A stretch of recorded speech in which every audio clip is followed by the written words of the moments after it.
Jadi sampai saat ini temuannya ada proyektil.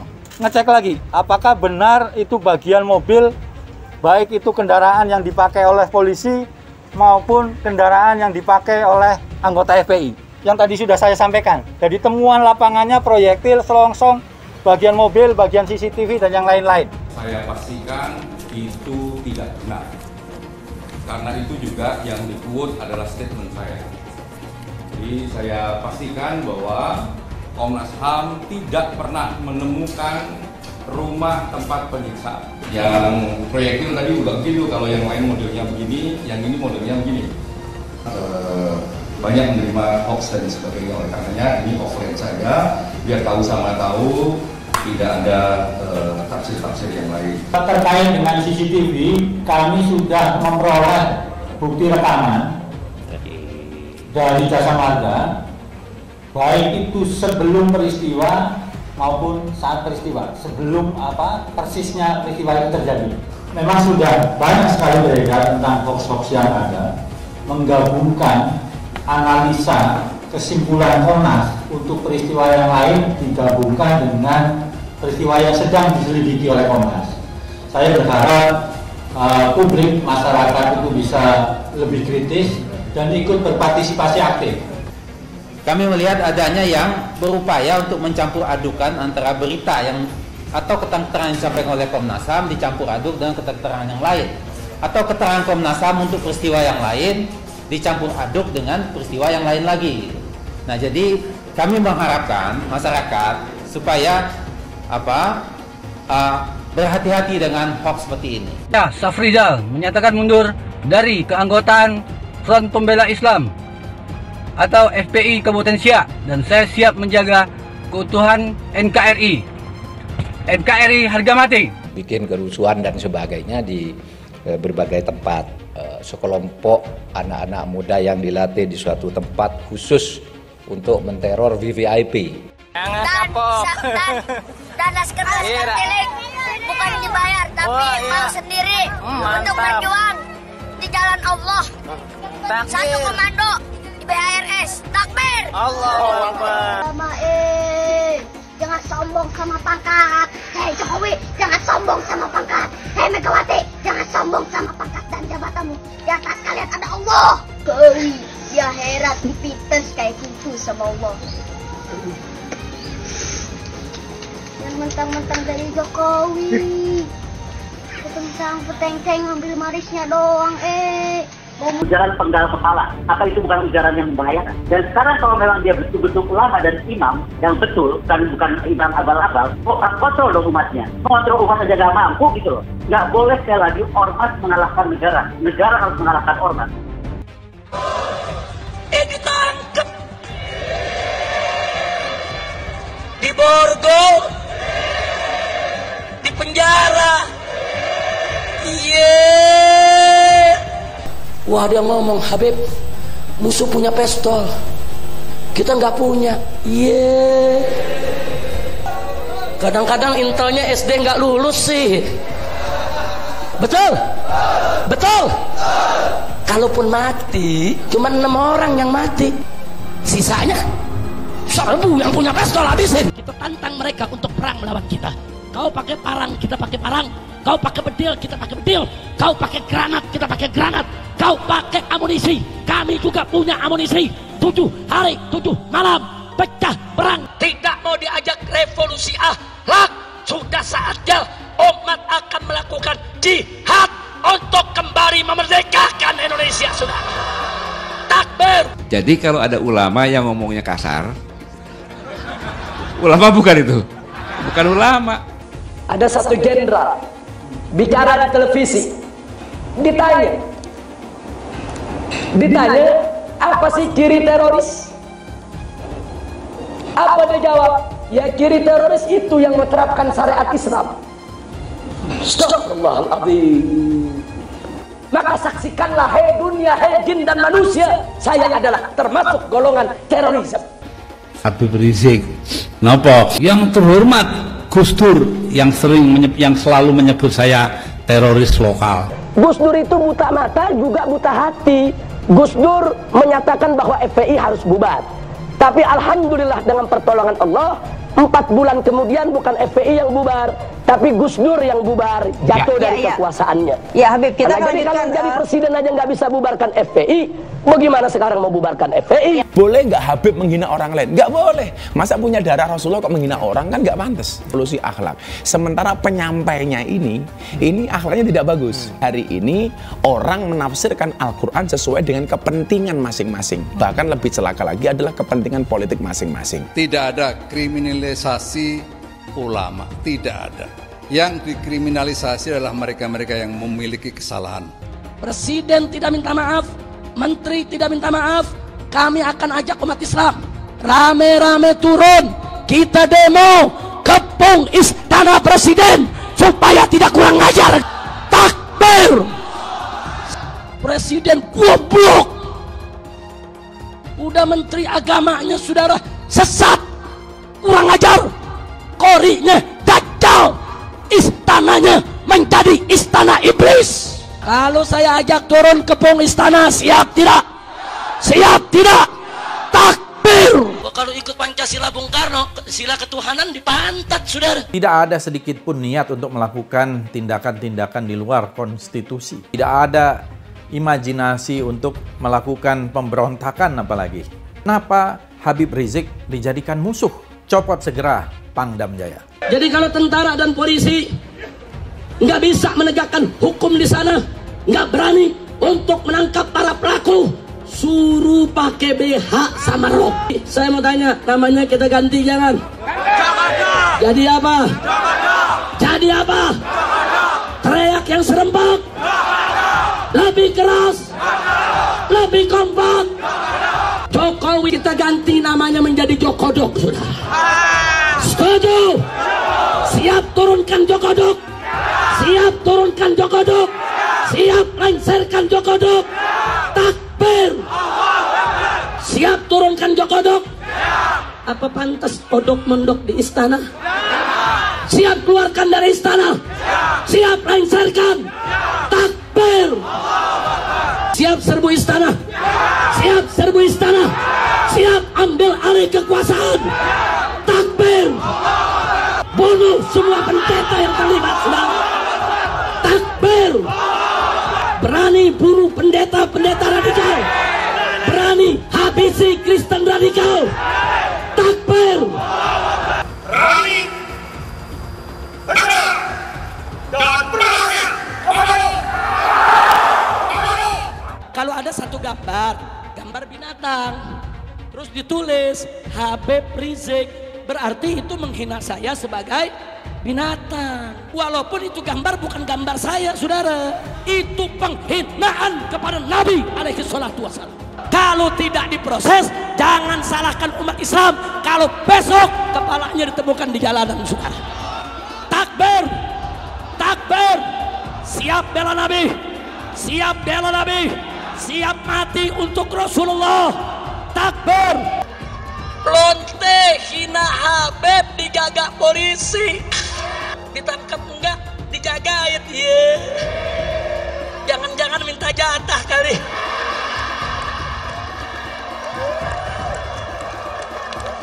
Pancasila Soekarno, ketuhanan ada di pantai. Anak Tuhan dari mana? Kalau Yesus anak Tuhan, bidangnya siapa? Besok di seluruh wilayah Indonesia kami katakan dan Padahal dia minoritas. Dia mulai tahu pertama kafir, kedua goblok. Kitab Bible Kristen itu bohong. Saya bukan mengatakan Bible Kristen fiksi. Bible Kristen itu palsu. Karena di salib itu ada jin kafir. Karena di salib itu ada jin kafir. Karena di salib itu ada jin kafir. Haleluya. Saya nggak pernah mundur untuk kebenaran, keadilan, kejujuran, dan peri kemanusiaan. Gue nggak pernah mundur. Dan gue nggak pernah takut juga sama lu. Siapapun yang rasis, gue akan hadapin. Gue bilang. Karena rasis itu tidak berperi kemanusiaan. Karena saya ditanya dulu kan, kamu nyesel nggak statement kamu di Pulau Seribu sehingga masih masuk penjara? Tidak pernah nyesel. Karena saya mengatakan kebenaran. Spesial promo Etorol di akhir tahun berlaku hanya dari tanggal 16 Desember sampai tanggal 31 Desember. Kalian akan dapatkan cashback $50 dan kelas trading. Silahkan cek di kolom deskripsi untuk lebih detail. atau di kolom bio. Hai teman-teman, saya mau memperlihatkan transaksi saya hari ini lakukan trading di eToro. Ini bukti transaksi saya untung $4.500 US, itu sekitar 68 juta rupiah. Semua keuntungan bisa saya dapatkan dengan fasilitas copy trading di eToro. Kalau saya bisa, kalian juga bisa guys. Oke, itu yang mau saya tunjukkan. Like video ini sekarang juga dan gunakan link di kolom deskripsi, maka kalian berhak dapat bonus kalian. Promo ini ada masa waktunya, jadi jangan ketinggalan. Bukan cuma itu saja, transaksi tidak dikenakan fee, baik itu investasi saham, trading forex, komoditas, bitcoin, dan lainnya. Kalian bisa melakukan transaksi berapa kali pun atau unlimited trading. Dan tidak ada fee sama sekali. Jika transaksi di tempat lain sudah berapa fee-nya. Setelah nonton video ini, ayo bergabung dengan eToro hari ini, gratis dan tidak ada minimal deposit. Pastikan kalian menggunakan link di kolom deskripsi untuk mendapatkan welcome bonus. Kalian bisa menggunakan bonus $100.000 di akun virtual untuk latihan. Bukan cuma itu, kalian akan dapat kelas trading online gratis senilai 3 juta rupiah atau $200 jika kalian deposit di bulan ini. Jika ada pertanyaan atau bantuan mengenai pendaftaran ataupun promo kelas trading, bisa langsung hubungi WhatsApp, cek di kolom deskripsi atau di kolom bio. Selamat menonton guys, enjoy! Hai semua, dengan saya Jonas Leong. Terima kasih banyak buat kalian, penonton setia yang selalu menonton di channel ini. Saya secara personal sangat menghargai waktu kalian. Dan saya sudah menganggap kalian sebagai family karena kalian selalu support di channel ini. Bagi kalian yang selalu menuliskan opini kalian di kolom komen, saya baca komen kalian satu persatu. Saya baca komen kalian untuk mengetahui opini kalian, tanggapan kalian, dan masukan kalian sangat berguna untuk video selanjutnya. Terima kasih banyak buat kalian yang selalu menekan tombol like di awal video. Video seperti ini membutuhkan waktu dan juga research. Dan ini semua gratis untuk kalian. Jadi pastikan kalian menekan tombol like-nya, supaya saya mengetahui kalian menyukai konten yang saya bagikan. Terkait meninggalnya 6 orang anggota FPI, kami mengeluarkan rilis terkait update terbaru proses penyelidikan Komnas HAM. Sudah melakukan banyak hal, sudah bertemu dengan banyak pihak dari FPI, dari polisi, terus dari jasa marga, termasuk juga memeriksa atau meminta keterangan saksi-saksi di masyarakat. Kemudian CCTV yang ada, terus kemudian cek fisik kendaraan di Polda Metro Jaya, dan juga memeriksa yang lain begitu. Nah, sampai saat ini kami menganggap bahwa keterangannya masih terus berkembang untuk yang diperlukan. Tidak menutup kemungkinan untuk memeriksa atau meminta keterangan tambahan dari para pihak, baik dari FPI, dari polisi, jasa marga, dan pihak yang lainnya. Saya akan bacakan temuan lapangan yang ada. Jadi sampai saat ini temuannya ada proyektil. Jumlahnya 7, gitu. Tapi yang satu tidak firm, artinya tidak yakin bahwa itu adalah peluru atau tidak, karena ini potongan kecil aja, gitu. Yang kedua, selongsong jumlahnya 4, selongsong peluru. Terus kemudian ada 9 bagian mobil, ada yang bekas lampu sen, terus juga bagian mobil yang lainnya. Terus ada CCTV, bagian CCTV ada 4. Terus kemudian yang lain-lain ada 2. Temuan-temuan tersebut harus dicek ulang, harus dikonfirmasi ulang. Misalnya selongsong peluru atau proyektil, maka harus diuji balistik lagi, ngecek lagi apakah benar itu bagian mobil, baik itu kendaraan yang dipakai oleh polisi maupun kendaraan yang dipakai oleh anggota FPI. Kami akan meminta keterangan ahli balistik untuk ngomong soal pelurunya, termasuk juga komposisi logam-logam. Jadi kan kita ngelihat ada kerusakan di mobil. Nah, apakah kemudian mobil itu kerusakannya seperti apa? Apakah ada bagian yang hilang dan cacatnya seperti apa? Dan ini yang akan kita mintakan kepada ahli. Sampai saat ini Komnas HAM tidak pernah menyampaikan kesimpulan awal atau kesimpulan.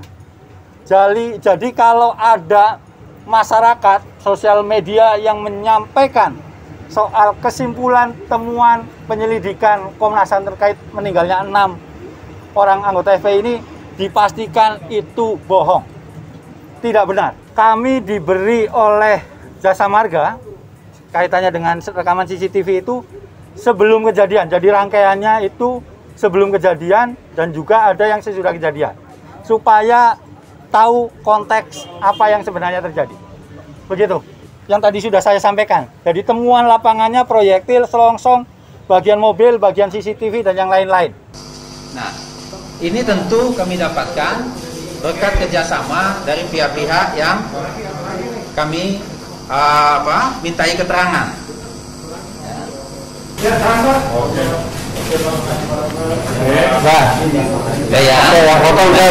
Nah, terhadap ini semua, baik saudara semua, ya, terhadap ini bukti-bukti ini, alat-alat bukti ini, terutama selongsong dan proyektil, tentu kami membutuhkan ahli nantinya untuk mengujinya, ya. Nah,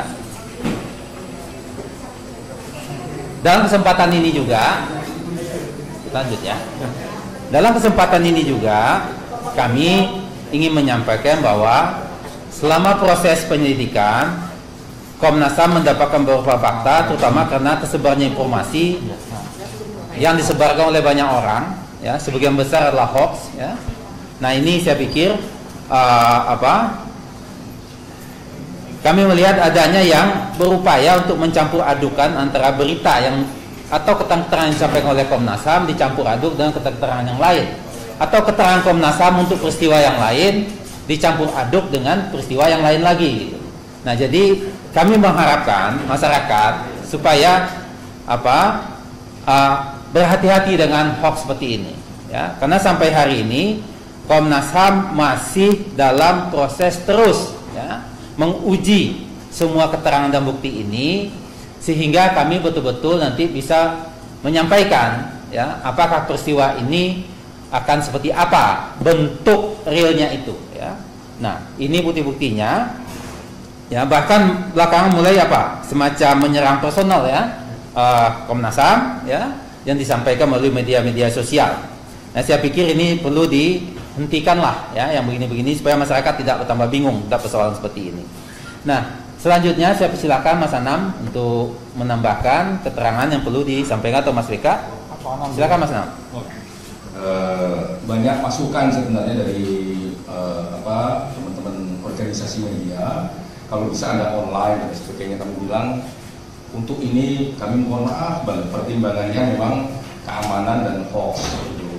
Karena memang seperti yang tadi dijelaskan oleh Pak Amir bahwa kita banyak menerima hoax dan sebagainya, oleh karenanya ini offline saja biar tahu sama tahu, tidak ada tafsir-tafsir yang lain.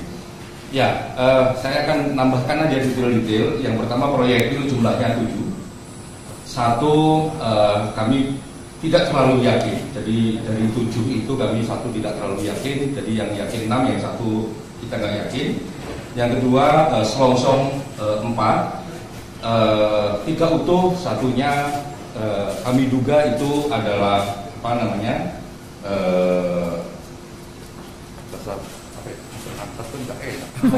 bagian belakang. Bagian belakang. Jadi ini kayak bagian pelatuknya itu. Tapi ini kita duga yang bom selongsongnya itu 3. Jadi ini bom 3. Bentuknya memang nggak berubah, ya. Kalau yang satunya bentuknya ini, apakah ini betulan bagian dari selongsong itu, kami belum bisa menilai. Makanya kami masukkan di sini dengan catatan ini tidak terlalu firm. Yang proyektil tadi juga begitu. Kalau yang lain modelnya begini, yang ini modelnya begini. Nah, ini kita nggak terlalu firm, makanya kami catat satu yang tidak terlalu firm. Yang berikutnya adalah bagian mobil. Bagian mobil sangat banyak. Ini juga akan kita uji karena secara kasat mata kemarin waktu kita lihat di pemeriksaan mobil itu ada yang sebagian kecil banget itu ada yang identik, tapi yang lain harus dipastikan. Nah, identik itu pengertiannya identik kasat mata, bukan identik secara ilmiah, harus diuji lapor dan sebagainya dan sebagainya. Nah, itu yang memang masih butuh proses. Ini semua ini seperti yang tadi dijelaskan oleh Pak Amir, masih membutuhkan uji balistik. Nah, kami sedang mengupayakan uji balistiknya sifatnya terbuka dan transparan, akuntabel yang paling penting. Apa itu? Ya kalau bisa diakses dan sebagainya, itu akan membuat terangnya peristiwa. Jadi ini kami temukan di beberapa titik, gitu ya. Tidak satu titik, tapi di beberapa titik. Nah, kami tidak bisa menyebutkan titiknya di mana saja, karena itu sedang kami cross-check ulang titik mana saja yang sesuai dan tidak sesuai. Tapi ini sengaja kami launching karena memang proses kami sudah meriksa anggota polisi yang bertugas malam itu, memeriksa saksi dari FPI yang juga bertugas malam itu. Jadi kami cross-check semuanya, dan ini kami temukan di awal-awal peristiwa ini. Jadi kecepatan kami menemukan ini semua. Ada juga yang kami nggak menemukan, yang karena sifat kehati-hatian kami di awal itu apapun kita ambil, misalnya ini entah ini ada hubungannya ataukah enggak, tapi ini karena ini earphone belum tentu ada hubungannya, dan ada beberapa barang yang lain belum ada hubungannya, tapi memang kami ambil karena titik itu menurut kami ketika itu masih ada peristiwanya yang bisa kita bayangkan. Ini kami lakukan sebelum ada voice note, sebelum ada informasi dan sebagainya di publik. Jadi kami nyusurin apapun yang kita dapat, termasuk mana ya? Yang gede itu mana ya? Ini. Karena yang kami ada mobil ketembak macam-macam kayak begini juga kita ambil. Ini di awal, ini proses-proses, banyak proses di sini yang belum tentu nyambung, yang memang kita ambil sebelum ada berbagai informasi yang muncul di publik. Nah, ini aspek kehati-hatian. Bisa jadi semua barang ini tidak setelah nanti kita uji belum tentu juga nyambung dengan peristiwanya, tapi dipastikan ada sekian barang yang juga nyambung dengan peristiwanya. Nah, ini yang membutuhkan informasi lebih lanjut. Nah, penting untuk kami utarakan di sini karena apa? Kami belum pernah ngambil kesimpulan apapun. Jadi kalau Anda yang berita macam-macam yang sudah ngambil kesimpulan dan sebagainya, kami pastikan itu hoax. Ini aja kami belum melampaui. Terus juga masih ada ahli yang nanti ngecek ahli forensik dan sebagainya, itu belum kami lakukan. Semoga dalam minggu ini bisa kami lakukan sehingga sesegera mungkin kami mendapatkan informasi lebih baik. Memang sudah banyak sekali beredar tentang hoax-hoax yang ada, menggabungkan analisa kesimpulan Komnas untuk peristiwa yang lain digabungkan dengan peristiwa yang sedang diselidiki oleh Komnas. Saya berharap publik, masyarakat itu bisa lebih kritis dan ikut berpartisipasi aktif untuk menyebarkan narasi yang sehat soal penyelidikan Komnas ini. Itu yang pertama. Yang kedua, kemudian betul apa tadi yang disampaikan Pak Anam, bahwa sampai saat ini Komnas belum mengambil kesimpulan. Bahkan kesimpulan awal saja kita belum menyampaikan ke publik, begitu. Artinya apapun kemudian analisa atau berita yang beredar dari masyarakat tidak dalam tanggung jawab Komnas HAM terkait dengan kesimpulan peristiwa ini. Ini yang kedua.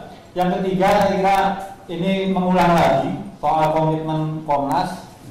Kami akan bekerja transparan, objektif, dan partisipatif. Artinya partisipatif ini kami membuka kesempatan kepada seluruh anggota masyarakat yang memang memiliki data kesaksian, gitu, karena ini tentu saja penyelidikannya belum selesai, gitu, untuk bisa memberikan kepada Komnas. Barangkali ada yang terlewat dari Komnas, saksi-saksinya atau kemudian barang bukti yang lain. Itu yang ketiga, terakhir dari saya kira kami akan bekerja secepat-cepatnya, gitu ya, supaya ini tidak melebar kemana-mana menjadi analisa yang macam-macam begitu, sehingga publik bisa mendapatkan berita yang berimbang, kesimpulan yang objektif, dan tentu saja bersandar pada prinsip dan standar hak asasi manusia. Jadi kalau Anda informasi soal rumah kejadian, saya pastikan itu tidak benar. Karena itu juga yang di-quote adalah statement saya. Jadi saya pastikan bahwa Komnas HAM tidak pernah menemukan rumah tempat penyiksaan. Ya. Sampai saat ini pun kami masih berproses mendetailkan semua narasi kronologi peristiwa sampai saat ini. Sampai semalam kami juga masih memeriksa kembali. Nah, pertanyaan soal rumah penyiksaan itu sejak 2 hari yang lalu udah bertubi-tubi ditanyain ke kami, dan kami pastikan bahwa statement soal rumah penyiksaan itu tidak tepat dan tidak pernah kami sampaikan. Oke, kalau ada yang yang lain? menulis berarti ya salah. Soal pistol rakitan ataukah tidak nanti di laporan akhir. Soal proyektil itu terkait pistol rakitan ataukah tidak itu harus uji forensik. Balistik. Jadi belum kita simpulkan. Jadi kami cuma menyampaikan di sini bahwa kami menemukan sekian proyektil, sekian selongsong peluru, nantinya masih ada proses berikutnya untuk menguji itu apakah itu keluar dari rakitan atau keluar dari pabrikan atau pabrikan saja, rakitan saja kita tidak tahu Mas ya. Nah itu yang butuh proses berikutnya. Semoga proses itu bisa transparan, akuntabel dan segera bisa kita akses bersama-sama. Karena ini penting ditunggu oleh semua orang. Semua informasi diberikan kepada Komnas HAM. Oleh saksi, oleh keluarga, diberikan kepada Komnas HAM. Polisi juga dengan metode pemeriksaan, akhirnya kita juga dapat berbagai informasinya juga. Nah itu semuanya harus diuji dengan ahli salah satunya. Jadi kalau terkait senjata dan sebagainya, Komnas HAM tidak punya, secara ilmiah Komnas HAM tidak punya kemampuan untuk itu dan tidak bisa menilai, makanya prosesnya harus diuji secara ilmiah ke ke uji balistik dan harus dilihat juga oleh ahli. Walaupun Komnas HAM punya sejarah panjang pengetahuan soal itu, tapi itu sekedar pengalaman. Wah dia ngomong, Habib, musuh punya pistol, kita nggak punya. Kadang-kadang intelnya SD nggak lulus sih. Bisa menegakkan hukum di sana, nggak berani untuk menangkap para pelaku. Suruh pakai BH sama rok. Besok tentara dan polisi yang kalau anak Tuhan dari mana? Kalau Yesus anak Tuhan, bidangnya siapa? Besok di seluruh wilayah Indonesia kami katakan dan orang-orang Bali di berbagai wilayah kami kumpulkan, kami pulangkan ke Bali. Pancasila Soekarno, ketuhanan ada di pantai. Presiden goblok. Udah menteri agamanya saudara sesat, kurang ajar, korinya dajjal, istananya menjadi istana iblis. Hai teman-teman, kalian sudah membuka akun untuk melakukan investasi atau trading? Jika belum, membuka rekening di eToro gratis loh. Bahkan cuma butuh 5 menit saja. Cepat dan simple. Dan semua bisa dilakukan secara online. Sampai saat ini ketika kita mau melakukan investasi saham atau trading forex, kita masih menggunakan cara yang kuno. Seperti kita menelpon banker atau broker yang melakukan atau mengeksekusi transaksi kita. Tapi apakah kalian tahu di eToro kita membeli saham atau forex, kita cuma login, lalu memilih apa yang kita mau, lalu masukin angka berapa banyak yang ingin kita beli, lalu tinggal klik. Sesimpel itu. Sampai saat ini kita bingung mau investasi saham luar negeri, trading forex, komoditas, dan cryptocurrency di mana tepatnya. Kita bisa transaksi semua trading ini di eToro.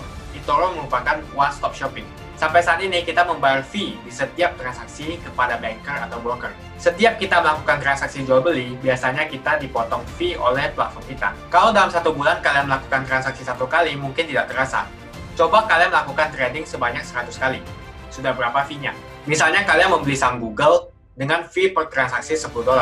Jika kalian membeli saham Google 10 kali, maka fee transaksi sudah $100. Belum lagi kita akan dikenakan fee ketika kita menjual saham itu. Itulah sebabnya saya memilih eToro, karena tidak ada fee sama sekali. Saya ulangi, di eToro tidak ada fee sama sekali ketika kalian melakukan transaksi. Dan yang kedua, kalian bisa melakukan unlimited trading, atau trading sebanyak apapun. Ya, kalian bisa melakukan trading 10 kali, 100 kali, 1000 kali dalam sehari, tanpa dikenakan fee. Jadi berapa banyak uang yang kita hemat dari fee saja. Sampai saat ini ketika uang dana kita dikelola oleh manajer keuangan, terkadang kita tidak diberitahu ketika akan melakukan transaksi. Bahkan investasi kita dipotong biaya.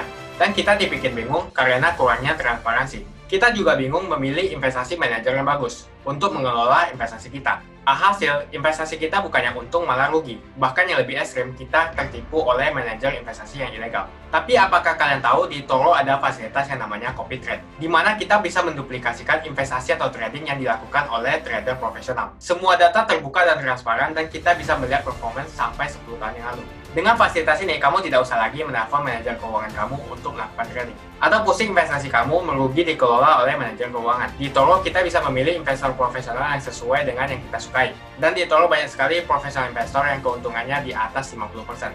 Bulan ini saya profit 140%. Jika kalian ingin profit seperti saya, kalian tinggal menggunakan fasilitas copy trade. Jadi ketika saya profit, maka otomatis kalian akan mendapatkan profit. Mau beli saham Google, 1 unitnya mahal. Di eToro, kalian bisa beli di bawah 1 unit atau pecahan unit. Contohnya kita membeli saham Google dengan hanya $50 saja, yaitu 0,02 unit. Di platform lain, kalian diwajibkan untuk membeli minimal 1 unit atau $1.500 untuk saham Google. Dengan $50 atau Rp700.000 saja, kalian sudah bisa memiliki saham Google. Menarik bukan? Saya sudah lama menggunakan eToro dan minggu ini saya profit 140%. Jadi bergabunglah dengan eToro dan mulai profit hari ini. Jadi apa yang kalian tunggu? Mendingan kalian cobain sendiri aja deh. Tutorial bisa kalian cek di kolom deskripsi dan kalian harus menggunakan link di kolom deskripsi untuk mendapatkan welcome bonus. Jika tidak, maka tidak akan mendapatkan bonus. Dan gunakan bonus $100.000 di akun virtual Anda untuk mengenal lebih jauh tentang eToro atau bisa digunakan untuk latihan. Bukan cuma itu, kalian akan dapatkan kelas trading gratis yang nilainya Rp3 juta jika kalian deposit di bulan ini. Makasih banyak buat kalian yang nggak skip dan nonton video ini sampai habis. Saya secara personal sangat menghargai waktu kalian. Makasih banyak buat kalian yang sudah tekan tombol subscribe dan makasih banyak buat kalian yang sudah tekan tombol loncengnya. Jangan lupa bagikan informasi ini ke teman atau family Anda. Mungkin teman atau family Anda membutuhkan investasi ini. Oke guys, sekian dulu dari saya. Jangan lupa follow Instagram saya di @johannesleongofficial untuk kata-kata motivasi setiap harinya.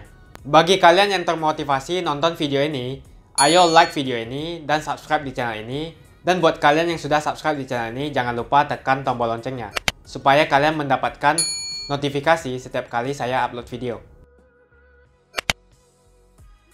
Hai teman-teman, terima kasih banyak buat kalian yang sudah menekan tombol join atau sudah bergabung di channel YouTube Jonas Leong.